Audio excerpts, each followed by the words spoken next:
మల్లన్నకు సామాన్యుడి లేఖ.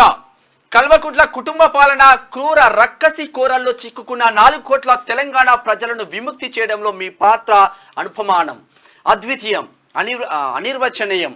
తెలంగాణ ప్రజలకు తోడుగా, నీడగా, అండగా, అన్నగా, ఆప్తుడిగా, ఖడ్గ కవచమై ప్రశ్నించే గొంతుకవై, ఆగకుండా, అలుపెరగకుండా, అదరకుండా, బెదరకుండా ప్రజా ఉద్యమాల ప్రతినిధిగా, రాజకీయ సాంఘిక చైతన్య శీలిగా, దొరగడిలా దమన నీతికి ఎదురొడ్డి నిలిచిన ధీరుడవి అంటూ నిరంకుశత్వాన్ని నిలదీసి అరాచక పాలనపై అక్షరమనే ఆయుధాన్ని సంధించి మన తెలంగాణ భాషను, యాసను ఎలుగెత్తి చాటి అరాచక పాలనలో అంధకారంలో మగ్గుతున్న 4 కోట్ల తెలంగాణ ప్రజల పక్షాన నిటారుగా నిలబడిన మహనీయుడవు.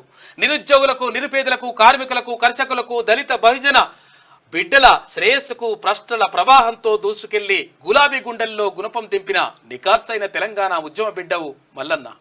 ఇక గులాబీ వాడే వరకు కేసీఆర్ ఓడే వరకు నిలబడిన కలబడ్డ తెలంగాణ ఆనుముచ్చానివి.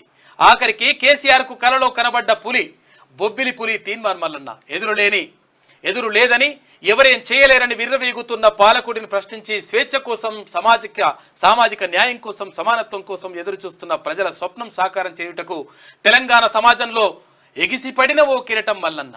మీ ప్రశ్న ఓ ప్రపంచనం, అందుకే మీకు నీరాజనం.